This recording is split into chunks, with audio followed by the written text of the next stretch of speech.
Olá! É muito bom estar aqui novamente, compartilhando com você os ensinos do Mestre à luz da doutrina espírita. Meu nome é Carla e sou integrante da equipe do Centro Espírita Dr. Adolfo Bezerra de Menezes, que fica na rua Sinfrônio Miranda, número 74, no bairro Esplanada, em Caratinga. Nossa casa, como singela homenagem, recebeu o nome de nosso querido Bezerra de Menezes. Mas quem foi, afinal, Bezerra de Menezes? Adolfo Bezerra de Menezes nasceu na antiga freguesia do Riacho do Sangue, no estado do Ceará, em 29 de agosto de 1831. Aos 7 anos, entrou para a escola pública e desde cedo já demonstrava a sua inteligência. Aos 11 anos, iniciava o curso de Humanidades. Aos 13 anos, conhecia tão bem o latim que ele próprio dava aula aos seus colegas quando o professor não podia comparecer.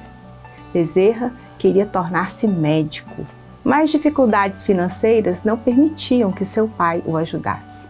Então, em 1851, com 20 anos, decide ir para o Rio de Janeiro, com pequena quantia em dinheiro para estudar medicina.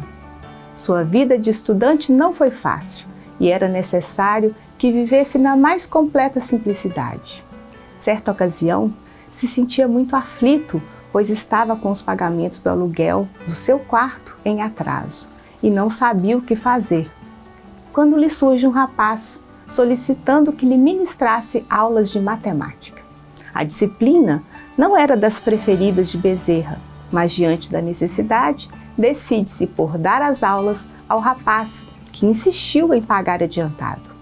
Bezerra, que já possuía o hábito de estudar em bibliotecas, pois não possuía recursos para comprar todos os livros que precisava, passou a frequentar a biblioteca agora para estudar matemática e se preparar para as aulas.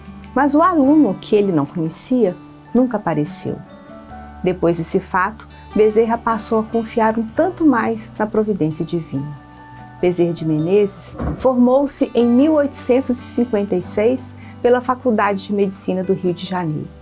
O seu consultório, depois do meio-dia, enchia-se de gente pobre e rica, tipos humildes de proletários e figuras da alta sociedade.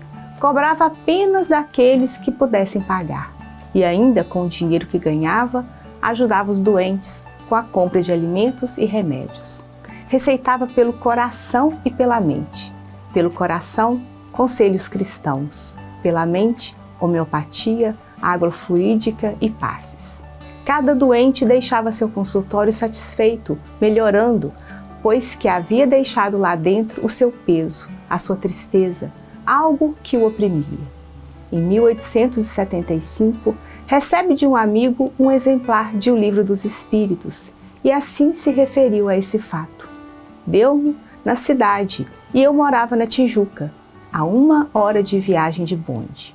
Embarquei com o livro e, como não tinha distração para a longa viagem, disse comigo: ora a Deus, não hei de ir para o inferno por ler isso. Depois, é ridículo confessar-me ignorante dessa filosofia, quando tenho estudado todas as escolas filosóficas. Pensando assim, abri o livro e prendi-me a ele, como acontecera com a Bíblia. Lia, mas não encontrava nada que fosse novo para o meu espírito. Entretanto, tudo aquilo era novo para mim. Eu já tinha lido ou ouvido tudo o que se achava no Livro dos Espíritos.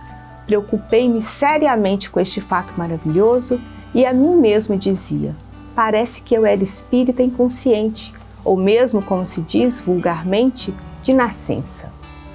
Sua trajetória foi marcada, acima de tudo, pela prática da caridade.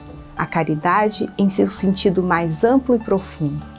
Se alguém lhe batia a porta em busca do socorro, não se negava. E se em muitos momentos o paciente não possuía os recursos, nem mesmo para o alimento, que dirá para o remédio, ele tirava do próprio bolso para socorrer ao seu irmão. Certa ocasião, foi procurado por um pai de família que precisava sepultar a esposa e não possuía recursos. Dr. Bezerra também não os possuía. Entrega então o seu anel de formatura e diz: venda-o e com o dinheiro apurado enterre o corpo de sua mulher e depois compre o que de que precisa. Que Maria Santíssima o ajude e abençoe. Este caso, como outros, está registrado no livro Lindos Casos de Bezerra de Menezes, de Ramiro Gama. Um exemplo, uma inspiração para todos nós que buscamos, ainda com certa dificuldade, praticar a verdadeira caridade, aquela ensinada e vivida por Jesus. Fazei aos homens tudo o que quereis que ele vos faça, porque é a lei e os profetas. Fala de Jesus no Evangelho de Mateus. Bezerra, ao ser recebido no plano espiritual, faz a seguinte afirmativa: a felicidade sem limites existe como decorrência do bem que fazemos, das lágrimas que enxugamos, das palavras que semeamos no caminho. Ouçamos os doces apelos do Mestre, que façamos nossa adesão consciente, voluntária aos seus ensinamentos, para a construção do nosso futuro como espíritos imortais. Grande abraço e até uma próxima reflexão aqui no Toque de Fé pela UNEC TV.